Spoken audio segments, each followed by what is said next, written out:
Hey everybody! One of the cornerstones of the channel, one of the common themes that seem to permeate every topic we cover here is fans' desires to be heard and respected. When you talk about Disney, Star Wars, when you talk about Lord of the Rings, when you talk about Bond, when you talk about anything that has an existing fan base that seems to go a little bit awry, you always wonder why they don't listen to the fans. Well, today's story that we're about to talk about in just a moment is another situation of just that, and another realm of entertainment. So today's topic is not so much about pro wrestling as it's about a situation where you have millions of vocal fans responding in live time to an event that they're not too happy about. And so we're going to talk about that and a whole lot more. But before we get into that, folks, hit that thumbs up button, hit subscribe, and one last thing. Stealing Solo asks the greatest what-if question of all time. What if a group of disgruntled Star Wars fans kidnap Harrison Ford and force him to remake Star Wars in their basement? That, and a whole lot more, is answered in Stealing Solo, a Captain's Parody. Stealing Solo has been called Laugh Out Loud Funny and the greatest Star Wars parody since Spaceballs, and it's available now for a limited time only. Go to stealingsolo.com, which is powered by Shopify, so you get the reward-winning safety and security, and get yourselves a copy today. Once we sell through this limited backstock, I'm going back to the drawing board to bring you the sequel, which parodies Luke Skywalker's fall from grace, and finally the closing chapter, which I can't wait to get to, Frankenfisher, the Bride of Solo. And yes, it's exactly what you think it is. So folks, the only way to get that is go to stealingsolo.com right now, get yourselves a copy, and enjoy the greatest Star Wars parody since Spaceballs. And if you want more WCBS wrestling content, well folks, join us on Patreon for our new series, What If Wrestling, and make sure you're checking out our podcast on Thursday nights as we close out each show with a wrestling segment. Folks, welcome back to the channel. Today, Kendo and I are here to talk about something in the world of wrestling. It's tearing everything up. It's everywhere. You go on social media, you go outside even, and people are screaming, "We want Cody, we want The Rock." It's a crazy situation. But today, Kendo and I are going to talk about that since, on this channel, we do cover wrestling a little bit. We're trying to make sure we cover everything across the board that we do a little more in depth. And this is one of the hottest subjects in wrestling since the McMahon stuff. And obviously we covered that, so we're going to talk about this as well. So the situation we're talking about is the WrestleMania main event has changed. Now, for those out there, folks, that aren't wrestling fans, but you're for some reason listening to this video here on the channel, pay attention, because this is a situation we're going to talk about today is listening to fans. We talk about how these companies don't respect you, how you don't feel like your voices are heard. Well, we're in a situation with that in wrestling. And wrestling is entertainment, sports entertainment, and WCBS covers all forms of entertainment. We thought this was right in our wheelhouse, and especially something you guys would care about, since this is a situation of fans being listened to, their voices being heard, the respect they feel they're owed as paying customers type of thing. So we're going to be talking about all of that in the guise of the WrestleMania main event, Rock versus Roman Reigns, when the audience wants Cody Rhodes. So let's take it back. Actually, let's take it back to last year, 2023. So if you watch wrestling, you'll understand this. If not, here's a little bit of context.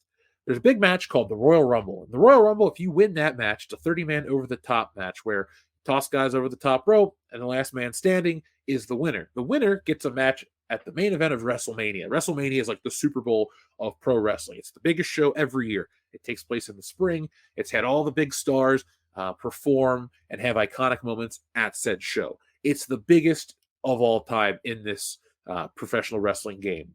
So last year's match of the Royal Rumble had Cody Rhodes win, and then he went on to their WrestleMania, the Super Bowl of pro wrestling, and he had a match against Roman Reigns, who is the main event. He's the champion. He's been around far too long. He's held the title for far too long, but he is just that, the champion, and he's pretty much unstoppable. So last year, Cody Rhodes faced against Roman Reigns and lost. The match was done. Cody Rhodes says he's going to go on and finish the story. He'll get Roman Reigns another day. Well, the fans really hooked onto this and took it. And then that's all they've been talking about for the last year, is how Cody Rhodes needs to finish the story. So fast forward to this year's WrestleMania season, the Royal Rumble, the 30-man match we talked about, takes place. Cody Rhodes wins again. So Cody Rhodes is going to the main event of WrestleMania. And fans assumed that Cody Rhodes was going to fight Roman Reigns and complete his story and win the belt back. And then a week ago on Monday Night Raw, Cody Rhodes tells Roman Reigns that he essentially is not going to face him at WrestleMania, but this guy is. And out comes The Rock, the biggest wrestler in the history of that company, if you really think about it and break it down. And so now fans are upset because The Rock is going to fight Roman Reigns, and Cody Rhodes, the real people's champion that everyone is arguing over, is losing his spot in the main event. And some people like it, some people hate it, but everybody seems to be talking about it. And so, Kendo, now that I've laid out a little bit of context for the audience, what is your take on this whole Cody Rock WrestleMania situation? So my take is this, and it's been the same from the beginning. They should have Cody should have won last year. There was absolutely no reason to keep it going and to put themselves and essentially paint themselves into the corner that they're in, because that's where they're at right now. They've painted themselves into a corner for whatever reason. And I mean, you can blame Vince for last year, you can blame however you want to do it, but the fact of the matter is it's fully done. And you were mentioning about a few things, and in full disclosure to the people listening to this, it is the 5th of February at 6:33 p.m. in the Mountain Time Zone. Raw is going on right now. I have no idea what's going on there because I'm here, but this is a developing story. Like literally, in terms of what we would consider fucking breaking news, that this is a developing story because we don't know what's going to happen. Could this be a swerve? Could there be something coming down the pipe? Could they be trying to recapture the magic of Daniel Bryan from WrestleMania 30 season? Maybe, but we don't know because it's still kind of going on and still kind of developing. But my take is this. It's like, I get it that Rock Roman is the big match. It's the money match. It's what they're trying to do to get the crossover appeal. But at the same time, if they thought that they were going to have that in the hopper, or they thought that that was going to be something they would do, why have Cody win the Rumble this year? Because that sets you up for putting in a position of two things. Number one, facing fan backlash when he's not in the main event of WrestleMania. Because since 1993, we're talking 31 years. The winner of the Royal Rumble gets a title shot in the main event of WrestleMania. It is ingrained in the DNA of all this. It's a big stipulation match, and that's the prize. Now we're in a position where Cody's like, oh, I want that belt, and I'll get it, but not at WrestleMania. So now our Royal Rumble winner is just calling his shot. We already have that. That's called Money in the Bank. So, again, now you're putting a hat on a hat as a certain goddamn motherfucker commentator and personality that talks about these things would refer to it as. So for me, from a logical, this makes sense in a booking format type thing, it makes no sense because you're essentially burying the stipulation and the winner's prize from the Royal Rumble by saying, he won it, but he's not going to get his main event at WrestleMania for the title because, well, we got this other match we'd like to do too instead because here it is. And even if they're like, well, he's going for the championship, he can main event night one against Seth Rollins. We've already seen that. We saw Cody fight Seth Rollins and go 3-0 against him. One match where he only had one arm because he had a busted titty. So it's like, where's the stakes? Plus, if you want to go even further, last Friday when The Rock came out to take Cody's spot at the WrestleMania, Roman Reigns came out and cut a promo where he essentially buried Seth Rollins' title as being a second place trophy, which most people that follow this stuff have considered it a consolation prize belt anyway, because it was literally created to have somebody carrying a big title on TV because WWE have once again put themselves in a position where they have the belt being held hostage by a part-time performer that shows up like 4 times a year. We dealt with this shit with Brock Lesnar. We hated it. He's now persona non grata. So in terms of WWE history, I guess that's never happened before. This is the first time it's ever happened. So that's where we're at. We're in a situation where this shit's repeated itself. And looking at the idea of Rock versus Roman at WrestleMania, there's no way Rock's going to win the belt and come out with the championship. He might win through some fuckery. That's a disqualification. He, might end up losing to push this off to a twice-in-a-lifetime situation that I've pitched in jest, which very well could be the case. But Rock, he's got so much shit going on. There's no way they're going to have him run and carry the belt. Well, and if he does, it's like, well, now we took the belt off of a part-time person and put it on another part-time person. That's going to be even more limited than what Roman already was anyway. because of all the outside obligations that's going on.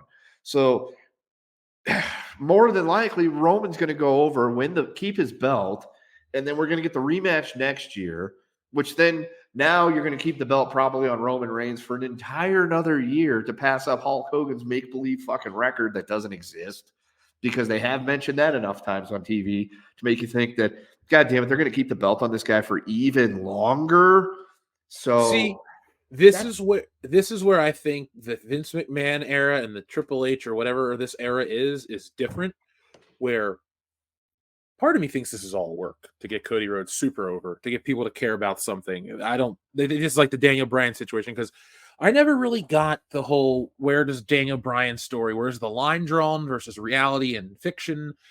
How much was really the fans versus how much did they really want to do this all along type of a deal? That's kind of what, I'm thinking about here. But also too, with this title, these days and these reigns and stuff, I know they want to have him surpass Hulk Hogan. I think this is the WWE just putting that out there to get people to talk and manipulate them emotionally. I think Roman Reigns loses the belt at this WrestleMania no matter what, because there's only so much steam in it. And this dude can't really, showing up 4 times a year to defend the title, so dumb. And I don't need to see the champion on the show every week, but I do think the the WWE Championship should main event every pay-per-view. That should be on every show. There's no doubt about it. And I would prefer to see in my perfect world, let's just say Cody Rhodes is the champion. I don't want him to be, but let's just say he wins the title. Then Cody Rhodes should be defending that belt every couple weeks, at least once a month on Raw. I think he should defend it a couple times a month on Raw and come up on top, and then, defend it in bigger matches at the pay-per-view. But even if you're not defending a belt, always be visible with it and always be on Raw and SmackDown as the champion. And so I don't think Roman Reigns was ever actually going to beat the Hulk Hogan title reign. I don't think Roman Reigns was actually going to ever be champion for another year. I believe this is all to get people to think that this is a foregone conclusion, that Roman Reigns wins again for another year of, being the champion, and that'll be the big payoff. Now, do I think it'll be The Rock? I still don't think The Rock. What I want to happen and what I think will happen are completely different. Do I want The Rock to win? Yeah, I'd love to be at WrestleMania and see The Rock win the belt. That is the last thing on my wrestling fan bucket list, outside of catching the people's elbow pad, which I won't be close enough this year to do, so I'm not worried about it. But I've wanted to, do the "oh, you didn't know" with the Road Dogg and Billy Gunn. Did it? Got to do this. Got to do that. I want to see that match, happen with The Rock win the belt. Do I think what'll happen? No. What I think it'll happen is WWE will change this story. People will think it's, all the fans are being listened to. But in reality, this is what they were always going to do. This is just to get hype and to get you to talk about the 40th WrestleMania, like the biggest one of all time. They did the same thing with the 30th WrestleMania, and social media didn't exist for the 20th WrestleMania. But I guarantee you, the underdog getting his title shot at the 0 hour in a triple threat match and coming out on top, this story that works every time, and it's only done once a decade, so you're always excited when they do it. I think that's what you're getting with this WrestleMania. I think The Rock is to add an extra layer of oomph. And by the way, Kendo, I looked into it. The crowds are chanting Rocky sucks on Raw, even though he's not there. Die, Rocky, die! Yeah, all this shit. I'm not going to be changing because I'm not, I'm not fickle. If I like a wrestler, I like the wrestler the whole time. I've even stuck with some of Jericho's bullshit through AEW, no matter how cringy it is. I still like Chris Jericho. I don't really... Also, too, I'm of the mind, I don't really care if Cody Rhodes finishes the story, because I don't feel like Cody Rhodes and his family have as big of an impact in the WWE as these modern fans think they do. Because Cody Rhodes' father, the man that Dusty's going to finish this, he's going to finish the story for Dusty and all this, he was bigger in other territories where, they want to bitch about The Rock doing this, where he booked himself into the main event, into fucked up finishes, all this crap. So it's really hypocritical and funny to hear a lot of these modern internet fans go on about Dusty Rhodes and how his legacy is being besmirched by The Rock booking himself into this. It's but Cody Rhodes' daddy, Dusty, did the same shit. That's why there's the thing, the Dusty finish. Come on. People don't know the wrestling history, and that's kind of why there's such a kerfuffle. But, I'm not really into the Cody thing, because he's I'm going to finish this for my father and do this and that. Like, his dad's legacy in the WWF was polka dots and sapphire. And Brown if sugar. people don't care about the lineage of this, like, his dad is a world champion. He's in the same category as Ric Flair. Ric Flair's world title picture and all the stuff that makes him the greatest never happened in the WWE. Ric Flair's WWF shit is, I'm the co-owner of Raw. I'm an Evolution. I'm past my prime. Like, you don't get Ric Flair's greatest hits from the WWF outside of the 92 Royal Rumble. Other than that, Ric Flair, while all of his great achievements were done elsewhere, and he was locked in and cemented. And so when I go through my list of greatest WWE superstars, Ric Flair doesn't make that list because Ric Flair in the WWE is good, but he's not Ric Flair great like he was in the territories and other promotions prior to this. And I look at Dusty Rhodes' legacy as the same thing. It is important, it is impactful in wrestling, but he really is just a drop in the bucket in the WWE. So I don't feel there's really any emotion for Cody's story. It's, oh, his dad worked on NXT. That's why he has the Dusty Cup, and that's why he has all those great things. That's his legacy in that company for what he created and did down there. And like, Goldust had a bigger impact in the WWF than Dusty Rhodes did. Like, I mean, Goldust was a bigger deal in that company. Dusty Rhodes is a bigger deal in all of professional wrestling. And so, I feel like people just want to they're getting their emotions conflated with the lack of knowledge of, pro wrestling or how the WWE exists in its own little bubble. And also, too, like, the people that are bitching about this, Cody Rhodes is a big star to like 1 million people. The Rock is a big star to like 100 million people. If you're going to have WrestleMania, your flagship show, the 40th WrestleMania, and you can get your biggest star ever, like, you can argue Stone Cold. I can argue out of Stone Cold being the biggest star in like 5 points. One being, when Stone Cold was at the top of his game, how come The Rock's catchphrase was used for a TV show? Where's Stone Cold's TV show at? Or how come Stone Cold was never the crossover star while he was the wrestler that the WWF wants to paint him as? He was in Dilbert. He was on Celebrity Deathmatch. He popped up on Nash Bridges. He was present for some stuff. Rock was bigger on that stuff. Like, his presence on that 70s show was more heavily promoted. He was doing movies and doing wrestling, and they took off. They weren't like Hulk Hogan movies where they were kind of like, oh, it's Hulk Hogan with a bunch of like B-list or character actors that nobody really knew. Scorpion King had Michael Clark Duncan and Kelly Hu, like fairly large names further, than that era. She was going to go do X-Men and all this crap. And so, I guess that's my long way of saying, like, when you got your big star and he's going to play ball and do your stuff and make you a whole bunch of money, and you're trying to keep everybody from talking about Vince McMahon, well, this is the prime story. So that's kind of my take. Do you think the Cody Rhodes main event is happening, Kendo, at all, in terms of like, what I said? So, and I was kind of leaning this way too, that it's probably a work or a swerve just to get everybody all hyped up to recapture the magic that was like the Yes movement and everything like that. Because what better way to take your top baby face that everybody already loves, but to totally screw them over and piss everybody off and things like that. So in the back of my mind, I'm kind of like, this very well could be the case. They could be just trying to work everybody, because what better way to get everybody all hyped up and, freaking out is, do something like this, because at the end of the day, they're trying to sell the show. And the thing is, they didn't need Rock to sell the tickets because WrestleMania was already sold out. So it's like, why? There's a lot of like, why is this happening? Because, X, Y, and Z say that there's this shouldn't happen because tickets are already sold out. They've already got the story built. They've been fucking building the story for 2 years. Why are they doing it now? There's the story about doing it to cover up from and get the Vince shit out of the headlines and all that stuff. And I could see all those things, but at the same time, like, the not wanting to fall for the bullshit in me goes, I think they might be fucking with us. There's a very distinct possibility that they could just be, doing this just to mess with the fans, because the Daniel Bryan thing was massive. Like, that was a huge deal. That was like the Yes movement, because I remember that. That was right after I'd started watching wrestling again a couple years before that. And I bought into it because, Daniel Bryan, watching him, he was entertaining. He was fun. He was really good. I enjoyed Daniel Bryan matches. And then that was the buildup. It was Daniel Bryan, the scrappy underdog. He's going to come and do whatever. And then they screw him over at the Royal Rumble.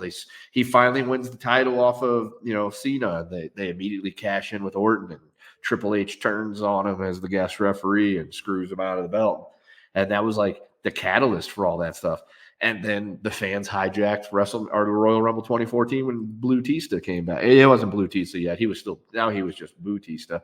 And he was Blue Tista at WrestleMania, I think, or shortly thereafter. I don't know. It was right after. Shit runs together after a while. But that's the thing. It's like they hijacked the show, and then they end up building this incredible storyline going into WrestleMania 30 with the Yes Movement, and everybody's like, invading the ring to celebrate with Daniel Bryan to get him on there. And they finally agree to it. And Triple H is like, fine, if you could beat me, you can be in the main event of whatever. So that's how they did it. I don't think they're going to do it the same way this time, where Rock says, like, all right, here's the deal. If you beat me in the opening match, then you can be in the triple threat against me and Roman at the end. I don't think that's going to happen, because that would just be dumb and wouldn't make any sense. But I could see something come up where that happens.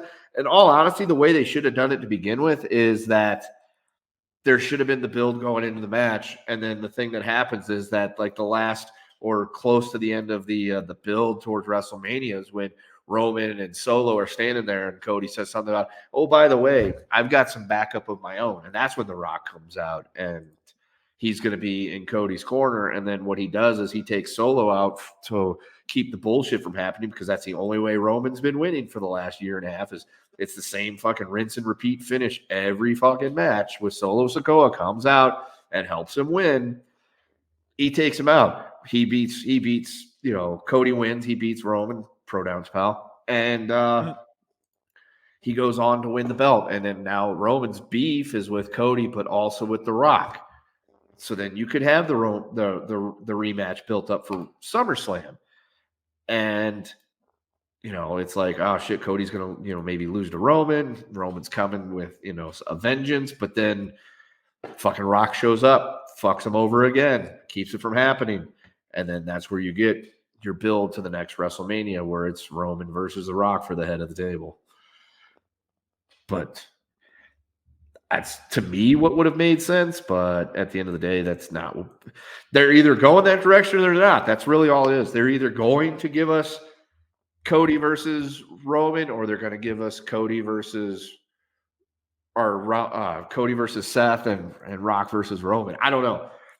Part of me wants to think it's a swerve. Part of me wants to think it's just them and everybody getting on board with, oh yeah, we've got the biggest star, one of the biggest stars in the world. Let's get his ass out there. Let's get eyeballs on the product. But at the same time, it's like the tickets were already sold before this happened, and there's really no reason to push that narrative. But whatever, I get it. If that's what they're doing, I get it, because again, at the end of the day, it's a business and they want to make as much money as possible. But at the same time, it's like, you don't want to handicap your story ability and your baby face, your biggest baby face you got right now since Punk's hurt. You don't want to handicap that going forward, because can you really get people to buy in for another year of Cody trying to finish his story? No, because at a certain point, people are going to fucking turn on him, just like they're going to turn on everybody else. That just keeps being put in the same position, because people are going to they'll sit down and say, this is never going to happen. Why do I have to keep buying into this guy? Same thing with like Roman Reigns, when they were pushing him as the face that ran the place and people weren't buying into it. It's like, we don't want that. We just survived several years of Cena doing the same thing. We don't want that anymore. And that's the reason why The Rock got booed. And that's another thing. This WrestleMania is happening in Philadelphia. The last time Rock and Roman were in a ring together in Philadelphia, they were getting booed out of the building.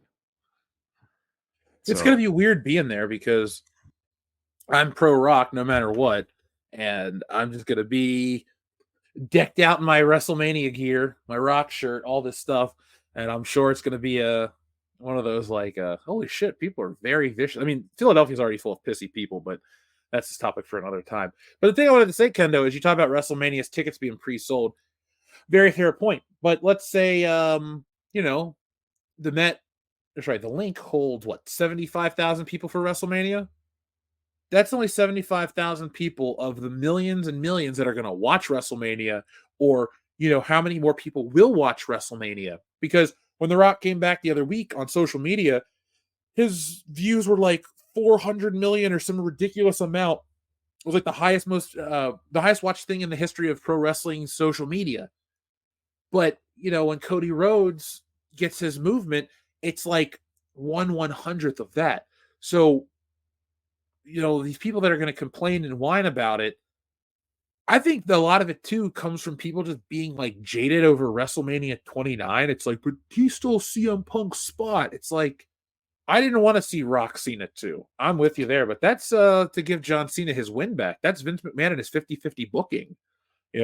Are people still bitter about the fact that CM Punk didn't get this or that? It's like, it's been the same complaints from, a small group of people, and it would make you say, well, isn't every time The Rock comes back, he takes away a spot from somebody else or somebody else? It's like, but those guys in their spots weren't really gonna do a ton of business, and this is your big show where you need to do a ton of business. So I think it just opens you up to far more eyes that are going to come back and subscribe to Peacock, or watch this stuff at a later date beyond just the ticket sales. And well, I think that's what they take into account too. The landscape is much bigger than they think it is. Yeah, and that's entirely possible as well. Like I said, at the end of the day, it's a business, and I understand why they did it. I think it's dumb in terms of like booking and what you've built for 2 years at this point, and what it does to the Royal Rumble, which I don't think it irreparably damages it. But look what happened when fucking The Fiend and Seth Rollins fought in Hell in a Cell, and it was a referee stoppage. That's pretty much killed Hell in a Cell. Like, yep. That gimmick was wrecked because of that. And that's one of the things that I could worry about here, is that they're setting a precedent of, well, just because you win the Royal Rumble doesn't mean you have to main event WrestleMania and have a shot for the title. You could do it at a different time. It's like, they already have that. That's called the Money in the Bank. Some jack off carries around a briefcase for however long he wants to carry it around for after he wins it to cash in his title shot. That already exists. You don't need to have two of those. But at the end of the day, it's WWE. I would like to think they're going to figure a way out of this, but this really all began last year when they completely painted themselves into that corner. If they would have pulled the trigger last year and they would have just had Cody win, this would all be moot, because Cody wouldn't have had to win the Royal Rumble, and you wouldn't have to book it the way you have, because Roman Rock sells itself without a title being involved. Because I don't think the fact that it would be for the championship enhances that match at all, because the bloodline bullshit could still be going on, even though it's been effectively dead for a while and they've barely been carrying it from week to week. That still could be going on, and they still could have that type of story where they're just running roughshod all over the roster without the belt being involved. And Rock Roman without the title still is a selling match. It still exists. It's still a thing. The belt raises the profile to me slightly, because the match itself sells without there being the title involved in it as well. Because I don't know. I think it's a selling match. It's like Rock Hogan at WrestleMania. That wasn't for the championship, was it? Nor was Rock Cena 1. Yeah, and neither was Undertaker versus Michaels in either of those matches. The match sold itself because it was two headlining attractions, going head to head, as opposed, and it's one of the times where the belt is really just an object. It's part of the gimmick. It's not exactly a thing, as Brother Brucey used to talk about, where it's an object. It's not there. It's a booking device. So with all that said, I mean, like I said, things could change. We're in a very fluid situation. WrestleMania is still almost 2 months away, a little less than 2 months away at this point. More. And it's like 63 days or 62 days still. I thought it was on the 1st of April. No, it's like the 7th and 8th. Oh, okay. So, yeah, we're still 2 months out. So shit can change. Definitely change. Things could happen, whatever. But in the current state, like, that's my thing. It's just like you're kind of – you already booked yourself into a corner last year, and now you're doing several different things that kind of impugn what has happened already with like the Rumble. Because if you knew you were going this direction, why have Cody win the Rumble? Why have him stand there and point at Roman and essentially say, I'm coming after you, for him to change his mind within like a week? Because like the next Raw last Monday, like Seth was out there just practically begging Cody to pick him and fight him. It's like, why is that happening? But then, and then you got Roman just completely burying it as a second-class title. Yeah, it really has just been poor booking across the board. I don't know if the fans are going to, get what they want this time, though. I don't think they will. Like, in my heart of hearts, I honestly think that the path that's going is the path that's going. I would like to think that it's different. I would like to think that we're all being worked just to build this up, just to get the incredible amount of fan interaction and heat built around said match. But at the end of the day, it's just kind of like, I think this is where that they're going the one direction, and it's going to lead to Rock versus Roman for the title. Cody's either going to have to fight against Seth Rollins again, or he'll be doing something else, and that we're not going to get it. And then it's going to be Cody versus Roman at SummerSlam or something like that. Because that's what happened last year. Cody loses WrestleMania. People are like, oh, it's okay. He'll get his shot back at SummerSlam. It's like, yeah, but where's the fucking impact at that point? Like, this build up to all of this was specifically for this one moment to happen. It doesn't. It kind of takes all the air out of the balloon. It does. Like, it's so funny how people want to, SummerSlam. Look, I like SummerSlam. It's had some great historic moments there, but it's not WrestleMania. And, the WWE wants all of this to be at WrestleMania. So I think that's what we're going to get at the end of the day. But the build's going to be fun. And, folks, the reason we covered this here on the channel, beyond covering more diverse pop culture topics, the real word for it is diverse topics, excuse me. But my point is, this is a situation of, will fans be listened to? Do fans actually know what's best is the real question to be asking.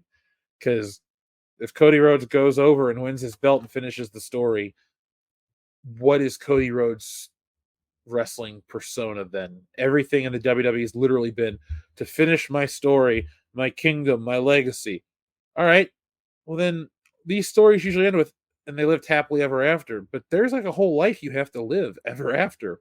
And so I don't know where Cody Rhodes goes. Like, he wins the title and he, people are happy at WrestleMania. Okay, fine. What next? Oh, he's going to hold on to the belt. He's not going to beat Roman Reigns' record. You think they're going to have another long reigning champion after the guy that held it for 4 years? No. What's going to happen is Cody Rhodes will win the belt. It'll be a short-lived title reign, and people will bitch that he wasn't booked right and all this stuff. You got to do Roman Reigns. You just got to get that belt off of him, man. Like, that's really where this all stems from. That's the big problem. Roman Reigns is the problem. Couldn't agree more. So is there anything else you want to add about this topic before we get going? At the end of the day, this is all Vince's fault. It is. His love of big, sweaty men, his weird proclivities for Samoans, and his desire to fuck everything that moves has really put us into a pickle here. Oh, yeah. They are in a predicament. Thanks, Vince. But, anything to get the public to stop talking about Vince McMahon is exactly what WWE wants. All right, folks. Well, we're going to get out of here. We'll be back with some more wrestling topics, some more other topics as well. Let us know what you want WCBS to cover. Like we said, folks, we're on our push to 200K, then world domination. I'm going to be at Emerald Con. I'm going to be all over the country. Be on the lookout for us and follow us everywhere we go. Follow us on social media platforms like YouTube, Patreon, Twitter, X, Rumble, Instagram, you name it, WCBS is there, so follow. We want to get those numbers up across the board. This is just the beginning of a lot of awesome stuff from us here on the channel. So, folks, thank you for joining us tonight. It's been a long show. We're getting over some long colds, but WCBS is back in the new year. Catch me later over on the Side Scroller podcast and catch me on other videos in the future. But until then, folks, be smart, be safe, be cool, but always be excellent to each other. .com